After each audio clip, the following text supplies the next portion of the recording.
What is going on, guys? Here's your boy Andre here for another edition of FanDuel Friday, sponsored by the good folks of RotoGrinders. I am your boy Jersey26, and I'm here with my guy TJ Zwarych. How you doing, TJ? How's everything going in your world? Doing well, tilting myself a little bit because I was kind of lackadaisical leading up to the lock of NBA, and when the second slate started, set of games at 7:30, whatever it was Eastern, started rolling around. I just missed lock by about a minute trying to reset my lineups in, so I accidentally ended up with Bogdanovich, who I didn't even like in two of my four lineups, and that's bringing it down. But hopefully, still should have some chance to money, and then keep it going this week in football. We got a interesting slate for this one. We were talking a bit pre-show, and I've managed to narrow it to a pretty tight pool, but the position that I don't have a tight pool this week is at quarterback. Yeah, quarterback is probably going to be the position I think that obviously determines a lot this week. We have a lot of good options, a lot of good games. We have 3 totals over 50. So it's just going to be really, really hard. Like, and we got revenge games. We have it all here. So it's just a great spot to try to figure out who you're going to use and go pair with your stacks and get different. And hopefully one of them that we have, hopefully, is the ones that take down a tournament this week. So because of that, I'm kind of differing my approach than I have the last few weeks, just based on I've been doing a lot of crunch time with you, Luch, Christie. And so because of that, I haven't ran a ton of lineups, but because of crunch time this week, we got Luch hosting, and without having to host, I should have a bit more lineup making abilities. I kind of feel like I want to run a lot of them because I just want to play a bunch of different stacks. I'll have my core of position players that I want to get a lot of in tournaments, but I think I want to just mix and match a bunch of different stacks on this slate. Yeah, I think that's where I want to go too. I'm probably running I'm definitely multi-entering this week. Try to hopefully get a seat if I possibly can. But um, I just I think it's definitely a week where you have to, like, to me, double stack your quarterback with the receiver or with a running back, or tight end, whichever one you prefer. But definitely with two of the playmakers, you have to go with the quarterback with. I feel, and I think it's just an interesting spot which way we can go. Like, from the guy at the top, we have here like Patrick Mahomes at 9K, in a great spot against Cincy. Jalen Hurts in Philly against Tennessee. We have some narratives there too as well. And Lamar Jackson, going against Denver, and Joe Burrow, Joe Shiesty, my guy, going on the other side of the Kansas City game, which is, I think, is the highest total on the slate at 52.5. And then Justin Herbert, who is coming in a little bit under owned than what I thought he would be today. So those are some of, like, the top guys I see here. What is your thoughts on them guys? And also, let's include Deshaun Watson in this category, in this conversation too, being at 8K and above in that price point with these guys. Yeah, so this is tough, and we're seeing it in the projected ownership right now with 0 quarterbacks on the entire slate on FanDuel projecting for double-digit ownership. And when we see that, like, I'm having a tough time with that as well. Like, I don't see a single QB here that screams like, this is my optimal lineup play. If I'm playing cash games, this is who I'd go with. I'd almost fill that position out last, which is weird because it's typically the first thing I'd do in that lineup. And so for me, I feel like I'd want to just roll with either Burrow or Lamar. Burrow has the passing upside in this spot, but Lamar kind of always has that rushing upside. If I was feeling optimal playing one lineup, I'd be probably going to one of those two guys, and I think my lean would be Lamar, just based on with the prices of the Cincinnati receivers this week. They're more of tournament plays as opposed to cash game plays, I think. And so because of that, I think I would rather go Lamar in a single entry style tournament this week. If I were to pick one single quarterback, I'll go into the rest of my pool after this. But what do you think of that? Like, who would be your one if you were just playing one lineup? Whew. See, the person in me wants to scream out, "All right, let's just go with the revenge take and go with Deshaun Watson." But I think I'm gonna probably have to go with a guy like Justin Herbert. I think this week would be my guy. I think if I had to make one lineup, and I'm like if I'm playing high dollar one lineup, I'd probably be Justin Herbert. It's hard to go with someone else other than him. He's had so much success against Vegas. Their defense is not that great right now, so he's someone I definitely want to get a lot of exposure to. And attacking with Keenan Allen on the other side. I think Mike Williams is out, so we got Palmer in for another good game, possibly, and well as Austin Eckler, and Everett too. So he has a lot of options I could go with on that route on that side. But he's someone I definitely would consider and probably be my number one guy to go within one lineup. I definitely like stacking with him. I think if I was rolling out a cash lineup, I'd want the rushing floor of Jackson. But in tournaments this week, there's just so many guys I love, which is why I want to MME. My main core, I think, is going to be those three we mentioned: Burrow, Jackson, Herbert, as well as Deshaun, like we talked about, Patrick Mahomes, Jalen Hurts. Outside of Watson, I think those top five guys are just really they're the most expensive, but they are for a reason. Like these to me are the five highest ceiling plays and stacks on the slate. And then the other guys I have in my pool are Watson, Tua, Geno Smith, Trevor Lawrence, Jimmy Garoppolo, Mike White, and Jared Goff. But all of those players, we talked about like wanting at least two players in our stack. Like all the players below, all the QBs below the top five or maybe top six for me, I'm only playing with three pass catchers. Like I'm not even gonna mess around with one or two. It's only gonna be three because the only way a Goff, a White, a Garoppolo, a Lawrence, a Geno Smith. Geno Smith is actually and Tua are actually going to be maybe kind of exceptions to that rule because I'd be okay with just going Lockett, Metcalf, and Waddle and Hill. But those are the players I'm looking to only play in like full team stacks or full game stacks because if they're going to be optimal, it's because they had a huge ceiling game. Whereas the other guys, Mahomes, Hurts, Burrow, maybe not Burrow just because he'll need to have a big game, which he absolutely could in this spot. But the other guys like Lamar, Jalen Hurts, and Patrick Mahomes, I feel like they can have just a good game and be optimal. Whereas these other guys, you need a ceiling game to be optimal. So I want to be full stacking them. Yeah, because and I kind of agree with you in that sense that like the ceiling, the floor for these top guys are a lot higher than these guys at the bottom here. And also some of them are so in tough matchups. Like you mentioned, Tua Tagovailoa. I like him this week. It's just that he said he is in a tough matchup against that San Francisco 49ers defense, or at least that is what is portrayed as. So it's going to be interesting to see what wins out here, whether it's Tua in that offense or the 49ers defense. So that's a good – I think he's an excellent tournament play. I love the call of that one for sure. Jimmy G, that's what I'm struggling with, but I do like him on the opposite side a lot too because Miami's defense has just been so bad this year, and there's no explanation for it. So, like to me, I think Jimmy is definitely a quarterback you can use it this week, and wouldn't mind taking some shots with him for sure. And you said did you mention Mike White? You're going to take some shots with the use? Yeah, I'll take some shots on Mike White as well. So many people are going to Garrett Wilson this week. Mike White is nice and cheap, and like he's good. Yeah. I don't think that was an anomaly. Like he showed what he can do in limited time last year. He's not a bad QB. He's going to target his top receivers. There's cheap stackable players with him. I like some Mike White this week. Yeah, the offense just runs so much more fluidity to the offense, and he just gets the ball out, makes those decisions quick. So he's someone I definitely don't mind. Like Jared Goff is a guy that really scares me, but I would definitely, like you said, that one is definitely like a game stack type of thing where I want to run it with like two or three people from there for sure. And then Trevor Lawrence, he's coming into his own.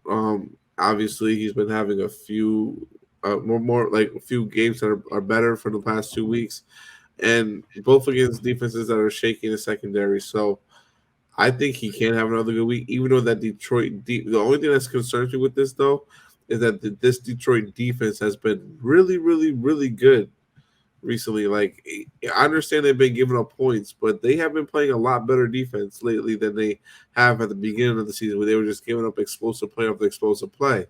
So it's a matter of, can Trevor Lawrence have that ceiling game? Will this game reach to that point of getting 35, real life points out there? So that's something I think we have to think about and consider when it comes to that game. Even though I love it, even though I love the environment, and the total is a 51.5, is just something I think that is a little bit of a concern. Just because, like I said, that Detroit defense has been playing better even though the last few weeks.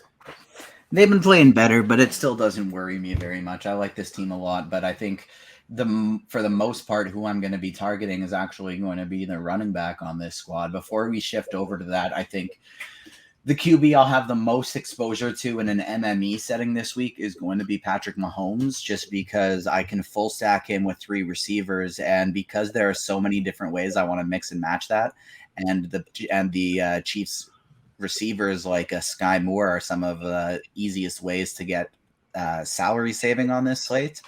Because of that, I'll end up with a lot of Patrick Mahomes, and he'll probably end up being my most owned in an MME type setting, even if I'd go to somebody like Lamar Jackson in a single entry. But let's shift it over to the running backs. I was talking about Travis Etienne, somebody as I'm high on in tournaments this week. This top 9K range, like, to me, it's just going to be so hard to get to the Chubbs, the Jacobs, the Ecklers, the Henrys this week. The range I'm most interested in getting to is the low 8Ks. McCaffrey, Kenneth Walker, Travis Etienne. I think those are like my 3 favorite tournament backs on the slate. But then we also got this 7K and below range. Samaje Perine, if Mixon is out, will end up being my favorite back on the slate. Aaron Jones has a lot of colors here. I don't mind the play, but I think I would rather go to somebody like a David Montgomery, Isaiah Pacheco. Brian Robinson will be a great play if Antonio Gibson happens to be ruled out.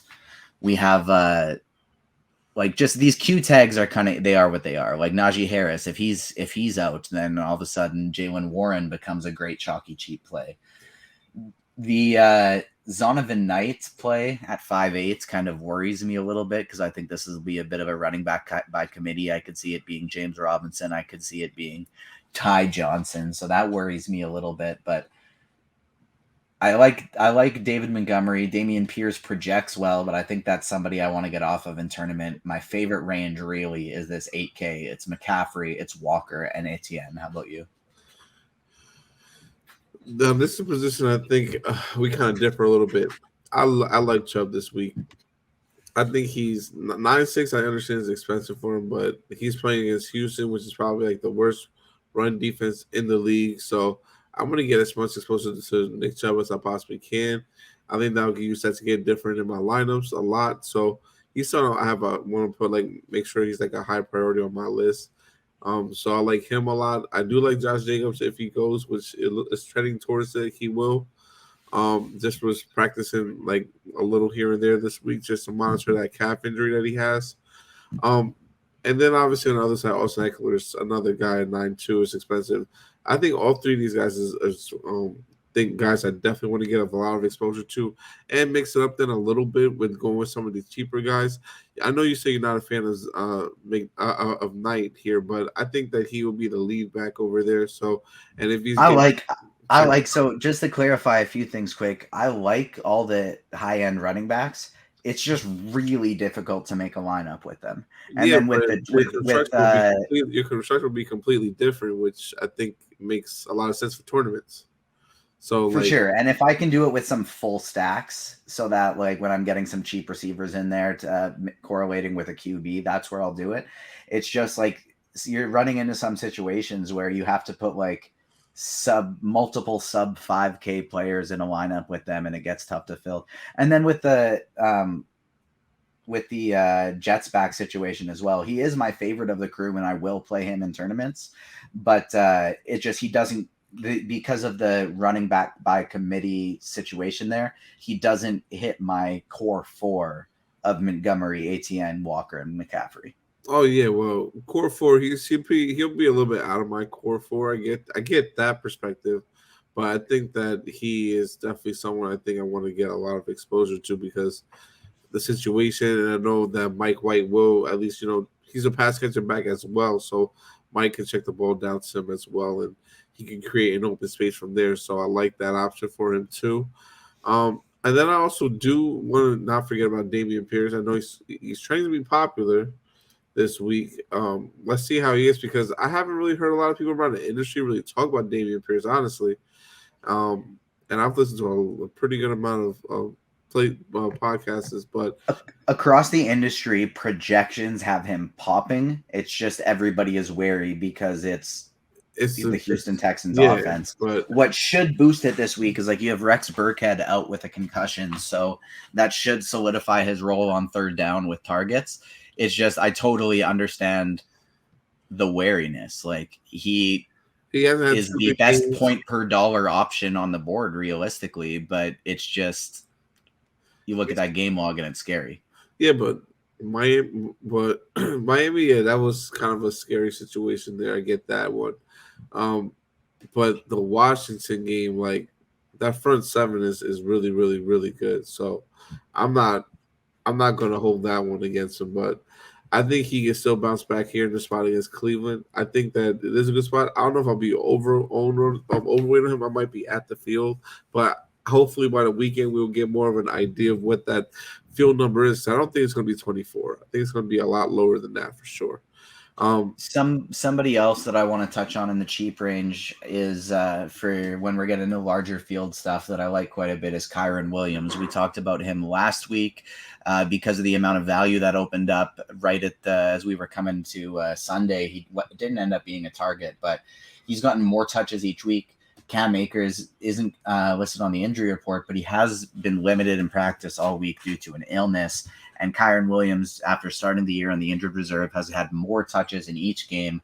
And I like him in this spot against Seattle quite a bit. Even if the Rams are down, they'll be in a spot where they'll be dumping off to him. And I think he's going to be the lead back in this spot. So Kyron Williams is somebody that I think is very interesting in large field GPPs. Yeah, he's not someone that's on my list, but I understand the reason why. I'm just weird playing it. I'm not playing no one from LA right now. That whole Rams situation is just a little bit different for me. I'd rather get on the other side of that game and go with a guy like Kenneth Walker against a defense that's going to be without Aaron Donald. And without Aaron Donald, this was the stat I think, if I'm correct, Dago was talking about with on the show on Wednesday with Dean, or one of them, where they mentioned that without Aaron Donald, like that Rams defense is going to an average of 4.7 rushing yards per carry. That's significant compared to what it was with Aaron Donald, and I think it was mighty like really less than that. So 4.7 yards per carry. That could be a field day for Kenneth Walker here in this spot. So I would probably try to get a lot of exposure to him as well here in this spot. Do you have anything else to touch on our running back though before we move on? No, love Walker. He's in that top four for me for a reason. But again, I want to emphasize that Samaje Perine would definitely catapult to the top of that list if we were to get Joe Mixon out again with who's still in concussion protocol right now. One more player that I like, just a couple tournament shots that I want to touch on before we move on. Miles Sanders, I think, is very interesting this week. I like him for tournaments. Getting sub 5% ownership right now. Another sub 5% guy, Cordero Patterson, I think is very interesting to take shots on in tournaments. And I'll even mix in a guy like James Robinson just in case he comes back and gets the first 2 down rolls this week with Michael Carter confirmed out. And then I'll even mix in a little bit of Jerick McKinnon in my Patrick Mahomes stacks as a potential salary saver. But let's swap it over to the receiver position this week. I feel like we got a pretty easy cash set of guys so that we won't have to talk about it for too long this week. I think you're looking at Amon-Ra St. Brown at 8K. I think you're looking at Garrett Wilson at 6.6 as the first 2 guys you're plugging in there in a cash setting. And then your third is going to be basically just whoever else fits in your lineup. But who would you like at the receiver this week as your main targets? For me, I think it's mostly just going to be stacks. Like I'm going to mix and match my favorite running backs, and then the receivers I play are just going to be whoever my QB is paired with. It's pretty much going to be the same thing. I'm going to go with like the stack wise, stack my quarterback with my QBs. I mean my wide receivers with the quarterback. But a receiver I definitely want to get like well over the field on. Maybe not much as a quarterback, but definitely the receiver is going to be AJ Brown.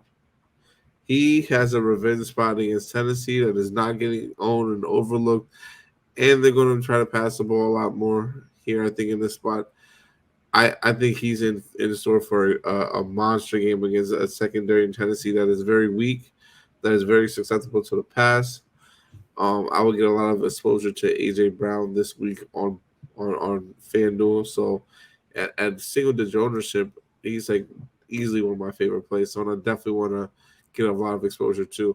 And you got Keenan Allen here, like 6.3 as far as ownership wise. Like I said, Herbert's one of my favorite quarterbacks to go with. So why not pair him with Keenan Allen, a guy who's coming back along and seems to be healthy now, finally, after hobbling with his hamstring. I think that he's has potential to blow up here against, like I said, another defense that attacks where the secondaries are not that great in the Las Vegas Raiders. So those are the two guys I'm really, really, really high on this week. And I also do want to get a little bit of Brandon Ayuk, who's going to be playing out of the slot. I think he's in a good spot here against the Miami secondary as well. So those are like the top three main guys on GPPs I'd be looking to go to and getting a lot of exposure to, and going from there, just seeing what happens. Yeah, I'm with you with all of those plays. I don't dislike any of them. For me personally, it's really going to be a week just about stacking. Like one of my favorite tournament players to get heavily over the field on is going to be Sky Moore. Nice, cheap salary saving option. Mixing in some, like I do really like this Chargers kind of full stack, because if you go in a situation where you can easily pair with three pass catchers, you go Keenan Allen, you go Josh Palmer, and one of DeAndre Carter or Gerald Everett. And I mean, yes, you could use Eckler there too, but I think your kind of optimal way of doing it here is doing one of these other guys, especially if Herbert's going to be your QB with all of these other high-priced QBs playing on this slate. I don't think it's a pair with your running back stack kind of week. I think it's a get exposure to a different running back, and you need your QB to just be throwing all of the passing touchdowns this game. And so what I like about that is you have your choose 3 of 4 great targets to stack him with. And then if the rest of your lineup is inexpensive, you have Josh Jacobs and or Devontae Adams on the other side to run it back with. But one of my favorite tournament receivers to save some salary with this week is going to be Mac Hollins going up against the Chargers. Yeah. I could see the Chargers really trying to lock in on stopping Devontae Adams, keeping him double teamed at all times, and Hollins having a big day today. So I like him quite a bit. But other than that, like it's really just, I'm going to be doing a lot of stacks in this spot. I'm going to be playing all the receivers you mentioned, as well as the like Jamar Chase and T. Higgins and Amari Cooper and Donovan Peoples-Jones, all the Chiefs guys, these Jets receivers. I'll get a little bit of Demarcus Robinson, some Zay Jones and Christian Kirk, Tyler Lockett and DK Metcalf, but all of these will be through stacks. Some of the only play like receivers that are in my pool without the quarterbacks are the Raiders guys, but that's because I'm playing a lot of Chargers. And then outside of that, I think Terry McLaurin is the literal only other receiver that is in my pool without a quarterback in my pool this week. And there's some like a Brandon Ayuk, a Deebo Samuel, those San Fran guys that I don't mind playing without their quarterback. But for the most part, I'm going to be just stacking up my receivers with my QBs this week. Tight end, I'm doing similar stuff, but I have a real tight pool. And now I look at my pool and I'm looking at it, and outside of Jordan Akins, who Our guy Luch liked quite a bit this week in Brandon Cooks' absence. That's another guy. Sorry, Nico Collins, a cheap receiver that I like this week as well. But other than Jordan Akins, all of my tight ends in my pool, which is a very tight pool this week, are no, I actually don't have Hawkinson in my pool right now. Are with my QBs. So it's Kelsey, Mark Andrews, George Kittle, Gerald Everett, Tyler Conklin, Jordan Akins, Evan Ingram, and Harrison Bryant. Yeah, as you can see, my pool is a little bit bigger, but and I will add Hayden Hurst in there right now. Actually, that's a good call. I really, really, really like. I don't want to get out of any of these guys. I really like this group right here. It's just a matter of who am I getting the most exposure to. I can't tell you because I'm not even sure. I kind of want to go with a lot of TJ Hawkinson. I think in this spot, 'cause I think that's a great spot for him to take advantage, especially with him getting all the targets he has been with the Vikings. So he's someone I really want to have high interest in getting a lot. So he's someone I probably will try to fit a lot in there if I can. But I can see myself running this a lot, like you said, with my stacks. Like I think. Sorry, Justin Jefferson, another receiver that's in my player pool without the quarterback in it. Apologies. He's somebody that I like in tournaments that I'll be trying to get to quite a bit as well. Yeah, definitely. We gotta have him for sure. Travis Kelce is gonna be the most popular. We already know that, and for good reason. I think like to me, I'm not that high on Andrews this week. Again, that could be a mistake by me, but I'm not. I just prefer Hawkinson over him. And George Kittle, George Kittle has a really high upside here in this spot against Miami, and it's just more so is this going to be another blow game for him or not? So he's someone I definitely want to get over the field on for sure. And I would definitely if I'm playing Jimmy G, which I'm still contemplating if I'm going to or not. I'm running him with. I'm definitely having Kittle a part of that stack with him for sure because I think if Jimmy G is going to be successful and have a big game this week, it's going to be with a guy like George Kittle and to me Brandon Ayuk. And I think that if it's not Jimmy G, then you want to go probably more like Deebo Samuels, in my opinion, or Christian McCaffrey. That's the way I see it. But I could be wrong about that. But I think that that's like the way I would play that type of scenario. And Foster Monroe, I think, is a good option, as well as obviously Gerald Everett, Hayden Hurst, Tyler Conklin. I think all these guys have the potential to have good games and are in pretty good spots this week. Because there are so many pay-ups this week that I really want to get to, and they're difficult to get to. Yes, I like I like Kittle in Jimmy G stacks and even in Tua lineups, but I'm going to get to a lot of Kelsey and Andrews, and outside of that, I think I'm going to try and skip most of this 6K mid-tier 5K range. I still like Everett and Hurst and stacks, but outside of that, the people I think I want to go to are these real cheap guys to try and save some salary. We got Harrison Bryant with David Njoku out. We got Evan Ingram in a great matchup against Detroit. Jordan Akins in a good spot here against Cleveland. And Tyler Conklin is another tight end that I like quite a bit. He was looking like he was in a pretty good spot with Mike White last week. Only got 3 targets, but they were high value targets, and he was looking his way a decent amount. And I'm expecting that target share to pick up a little bit.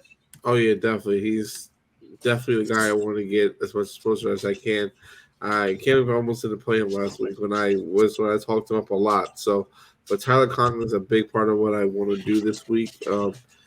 In my lineups, and I would run it back with like Justin Jefferson on the other side. I wouldn't be afraid to do that here too if you're not running Mike White there. So I think both those guys. I think that's a great. It's a nice little tight pool for tight ends, but I think these are the only guys we're really going to need this week to take down a GPP. Do you want to talk? I love the idea of making a game stack, just like a contrarian game stack of this Minnesota Jets game, going Mike White, Garrett Wilson, Conklin, and your choice of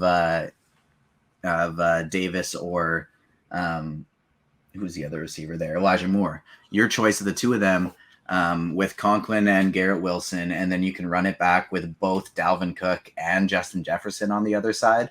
Dalvin Cook's only 7-6 this week. He's somebody we didn't talk about much, but I think he's interesting for tournaments just based on I don't think that many people are going to play him because he's had 2 crappy weeks in a row. And so people are going to be that and go, I don't really want to get there. But in lineups where I'm playing some Mike White, I'm going to like getting to some Dalvin Cook and really like getting to Justin Jefferson. Yeah, and I think, honestly, in a dome, too, it's probably going to be a little bit more up-paced than what we're probably giving it credit for. So that's something I definitely like and want to get to a lot as well. So do you want to touch on some defense before we get out of here or not really? Like, this defense to me, I think it's going to be random this week. I don't really have a favorite. Obviously, I do have a favorite, but it's probably going to be everyone else's favorite, and that's Seattle.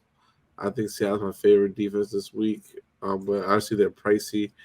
But Seattle is probably my second favorite behind Baltimore. And then but I agree, it's going to be very random. I'm going to play a bunch of different teams this week. Some of the other ones I'm looking to prioritize still are dependent on a few different things. I do like the Steelers. I like the Commanders. I haven't checked on if Chase Young is going to play, though. I know he was out last week, and I haven't looked into his situation this week. So that's literally just based on I'd only play them if Chase Young is in the lineup. But then even teams like Giants, Jets, Jags, Falcons, Dolphins, I'll mix up the Lions. I'll be mixing in all of these teams in there as well. But I think my priorities are going to be the Steelers, the Ravens, and the Seahawks. I agree with those. And Chase Young will be probably a game time decision. They said he had a good day, and they'll evaluate him on Sunday. So I think he'll be a game time decision for sure.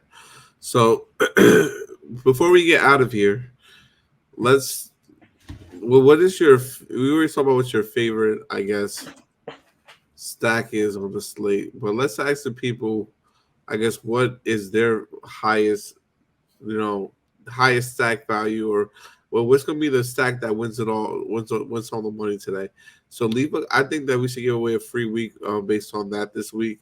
Please put the comments leave your answers in the YouTube comments there, or even if you want to, DM one of me or TJ, and we'll be glad to definitely get you that week if you're correct.